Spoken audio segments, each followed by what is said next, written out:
Livestream recap video. Hello everybody, welcome to a video recapping what went on in the Kabam livestream that is just finished, although I did go and have some a very nice mackerel risotto with lemon and cream cheese, so that was good. A bit of onions in it as well. It was very tasty. But in any case, we're going to get right into the action. We're talking about this live stream right here. That's Jax, who says things, varying different things, and of course we'll be kind of covering everything in this video. Where do we all begin? I wouldn't say there's a huge amount of like things revealed. There were things revealed which are going to be very important to go over.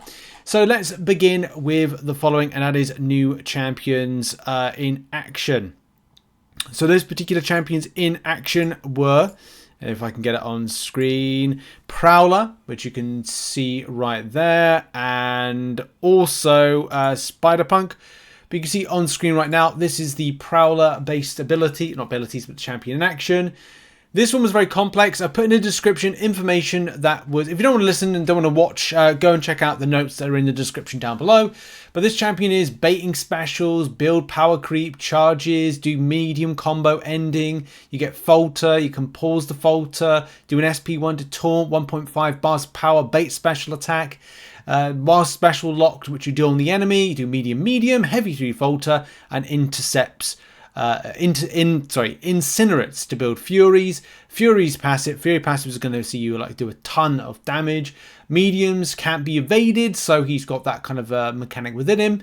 Ruptures, power locks, SP3 bait special, medium to do an SP1, then do a heavy and then throw an SP2, and you're going to see a huge amount of damage. So in a nutshell, Fury passives, you're going to see in the screen in a minute when the champion does it. So it has this kind of like lock mechanic where you can see he's locked right there. He's doing the SP1. That allows him to get to a point of SP heavy, and then it's going to be the SP2. 60 Fury passives you can see on screen right there. And this champion is going to be an amazing attacker. It's got power draining, bleed immunity, and the champion is going to be in the arenas on April 11th with early access bundles going out on April 8th. If I'm looking over there, I'm looking at my notes, which, as I said, you can find in the description down below. So it certainly was an interesting kind of like start with that particular champion. And then we've got the information of Spiderpunk, which is you parry the opponent to build your crowd are like your similar to followers with Mojo and other champions. It's persistent. The evade goes on cooldown for a limited time only, but you can see evade pops up. That currency thing right there, that kind of like, not currency, but kind of the amount you're building them up, building up the crowd. You would do an SP2 for Ruptures and strum the screen, because the new mechanic is on the SP2. You can see there that was an arrow down and an arrow up. So you're basically playing chords. It's like Guitar Hero in game. This is a fantastic mechanic. I'll do a separate video talking about why this is amazing, but of course we want to try and do a quick recap type video. Rupture Damage, very good on the champion. You can see their persistency working. He's taken 150, 300, whatever it is from one fight to the other. Is this going to be a Necropolis option? Don't know yet. It's very early to tell, but it's a very decent offense option, and as well, great when it comes to defense in some circumstances. And that's great that he carries over that crowd, which can benefit the champion. We'll talk about abilities later on next week when the champion drops. I'm very excited for this champion. I think Kabam has done a fantastic job. And also, the champion is going to be in bundles on April 16th and is going to hit the arena in April 25th to kind of give you an idea for the state of the month and how things are going to be going with that. So Kabam go a bit further on to some other stuff that they're doing. Their event quest is indeed going to be very much, what is it called? Spider-Verse orientated. The side quest is Maze and Vaults, which got this chess kind of vibe to it. There's 2 maps. You're basically collecting keys. 1 key to enter one type of the map, and in the second map you kind of use another key to open up the vault to get better rewards. Mysterium is going to be your currency still, with no changes to the store with any additions. and also you cannot spread the keys over different difficulties. My hope was that you'd be able to do like a multitude of different difficulties, getting a lot of small rewards. That's not the case. You're going to have to be very specific on the amount of runs you do versus the difficulty. So an example is, okay, your Thronebreaker, Paragon, and Valiant, you must do threat level 5. You can't go down lower. I'm not saying Thronebreaker want to do threat level 5, but it's a case of like, if you've got the means to do so, it might be better for you, more benefit of stuff you can get. Was there any other announcements or things mentioned? Sorry, hiccups.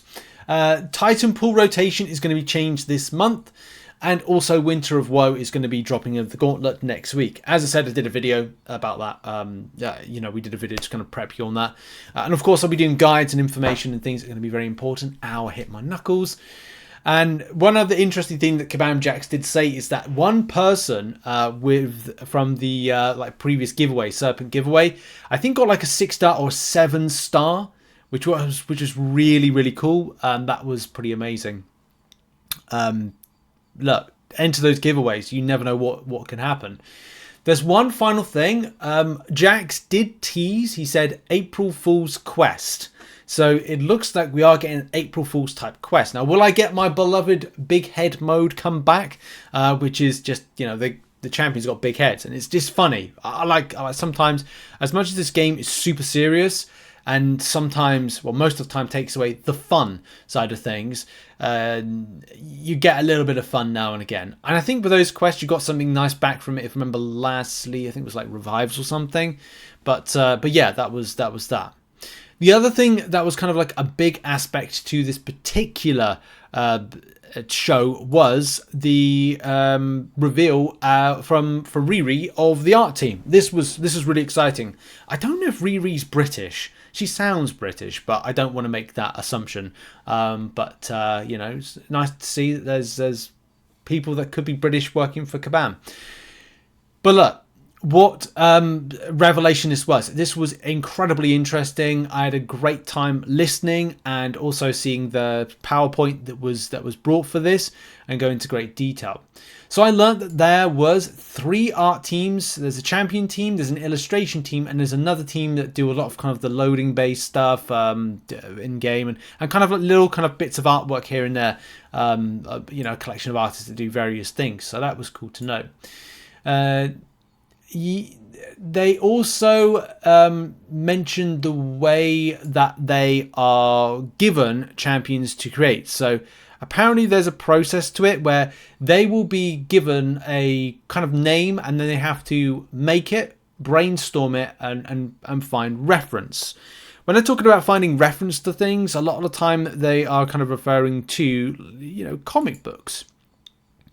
And getting inspiration by artwork, which you can see on screen right now. I won't go into, this is focused mainly on Spiderpunk, but they do talk in general on these particular things.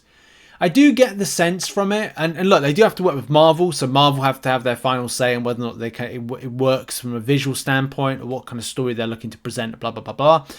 But there is this kind of impression I get that there's too many chefs sometimes stirring the broth. And when that happens, it does mean that there's a lot of difference of opinions and ideas. The same way that we have in the community difference of opinions of who's the best champions in game. The same thing when it comes to Kabam's creation process, and especially because they've got to churn out 2 champions a month, keep each other in the team happy, keep the highest up in Kabam happy, and also keep Marvel happy. It's a very difficult juggling act. But it was certainly interesting to know that they first of all kind of do the concept art and also go a bit further into like creating like reactions and how the champions, when they go into the rig setup of the concept art, like how they'll do things like animations, elements of character build, and that goes down to like these little kind of Easter eggs and nuggets of information which you can see on the screen. And funnily enough, on the back of here, friendly and I thought it was meant to be like what is it meant to say? It's meant to say, oh yeah, friendly neighborhood Spider-Man. That doesn't look like an N to me. It looks like an M. It's like friendly neighborhood Spider. No, it's not even that. Yeah, friendly. What? Anyway, friendly neighborhood Spider-Man. Oh, it's a cross. It goes FNSM. So it goes like down and then across. Who would know that going clockwise was something that I'm very much a clockwise type person. I get that from my granddad because he makes and repairs very old clocks for a living. So I kind of get that from him going clockwise. So that threw me a bit there.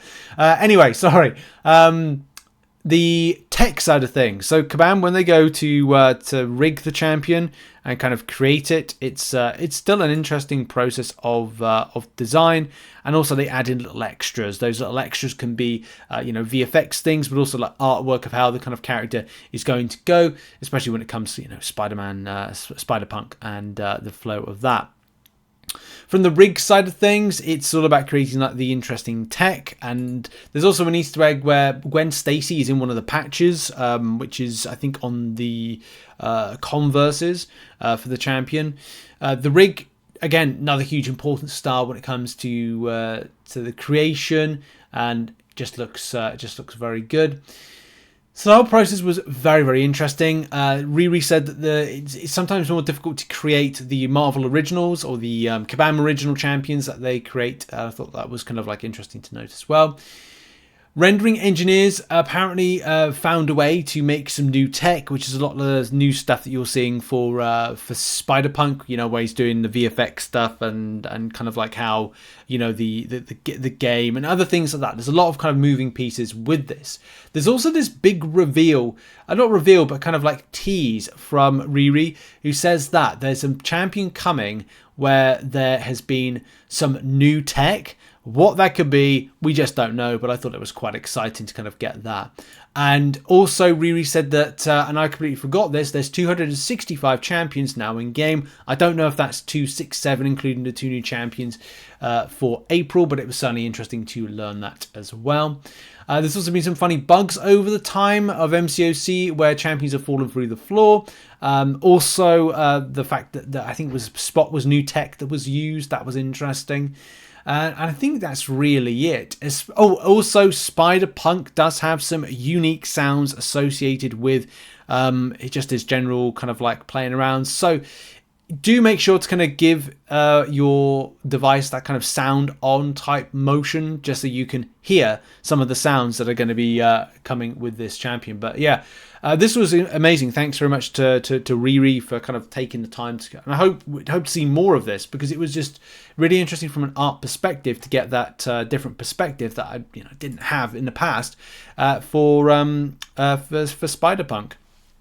Now, everything takes a little bit of a kind of a more interesting turn if you like stuff when it comes to the game, like mastery loadouts.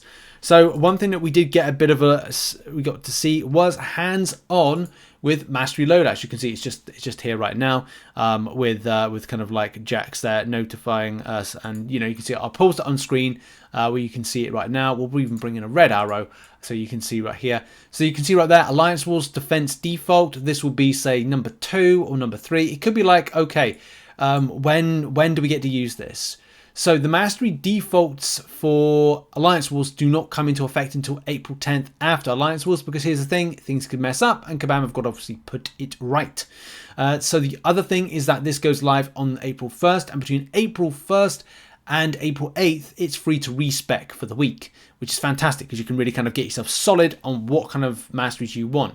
You can set, I would say, probably mastery set 3, maybe your best one to make your Alliance Wars defense. The reason being, 1 and 2 is easy to kind of like you kind of mention because you're like, oh, I'm going to go for a number 1 this week. No, I'm going to go for a number 2 today. I'm going to be number 1, number 2. Bodily function references. Okay, look, but it's easy. 1 and 2 is easier than going like, okay, well, what? Like, I'm going to go for between 1 and 3, with number 2 being my Alliance Wars defense default. But yeah, that's the thing. It's like, place your defenders, Alliance Wars defense default, tick box, right? And it's like, okay, that's assigned to it. So that's really good. Kabam Mike also says that there's no new masteries planned. A lot of people have asked that question, and yet there's no masteries planned, no new ones that have been planned for this. So it gives you a bit of an idea if you want any future on that one. There's also going to be a blog post coming at some stage for this. A blog post and as well guide as to various different types of masteries that you can have and you can use. So that'll be interesting. We're going to do some stuff on the channel as well, so look out for that. So the first week, yeah, it's going to be free, and that's really it. Apart from the fact that you can rename your different types of masteries. So where the arrow is right now, you can rename that from Alliance Wars defense to anything you want. You can call it arena mode. Like for me, I'm gonna have like number 3 is gonna be my Alliance Wars defense default. Number 1 is going to be my general, and number 2 is going to be arena grinder, just to kind of like speed up my arena grinding when I go and do that. So that's just to have that kind of nice balance right there on that particular subject. But obviously do what you want with it. It's up to you. Also, congrats to Kabam Zero, who does fantastic work to help out the game, kind of innovate. He had a baby, I think today. Mum and baby are doing very well. So shout out to Kabam Zero. And get back to us whenever you can, please, and give us some lovely new stuff and improve things. There's also a brand new Discord, so that's something that Kabam have just launched. You can check that out. It's interesting because it's just started off. Of course, we've got our own Discord, we've got the RichTheMan Discord, which I will look to kind of expand into various different ways in the future.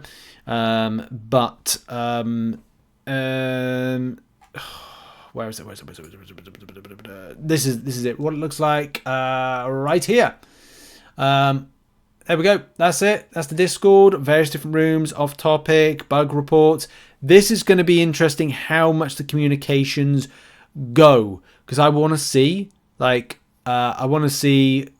how much the communications are with things like bug reports. Yeah, that's what I want to see. That line of kind of interaction. However, though, I don't know if Kabam will do it, and it's always a bit of a risk factor, whether they will or won't. There's exclusive events that may be coming with this, incursion partner, place, recruiting coming, new player spaces, what they want to advertise. It's not multilingual at the moment, but it will be potentially in the future, depending on a few factors. And yeah, zero tolerance as well. There's also something that was mentioned in the stream, which was about potential Twitch drops happening, which is going to be again beneficial as to if you've got linked all that stuff, you could get some extra rewards. Of course, Act 8.4 was a big talking point, and that was saved right to the very end with the following: if it decides to actually load. There we go. In that 8.4 live stream, it's going to be April 10th at 10 a.m. PST right there. But finally, the content will not go live until 8.4, 11 a.m. PST, Wednesday, April 10th. So that is in 2 weeks and a bit time. Or a week and a bit time, sorry. Week and a bit time. So there we go. That has been the stream recap. Hope you enjoyed it. I've condensed what was how long was that? A 1 hour 43-minute stream into an 18-minute video. Go and check out the information that I've typed up in the description. Appreciate you very much. And we got some deep dives into some of the things discussed, which will probably be like 8 to 10 minutes a piece, because there's a lot to go over and a lot of moving parts. Check out some other content located on screen and keep locked to the channel as we discuss more things. Bye bye.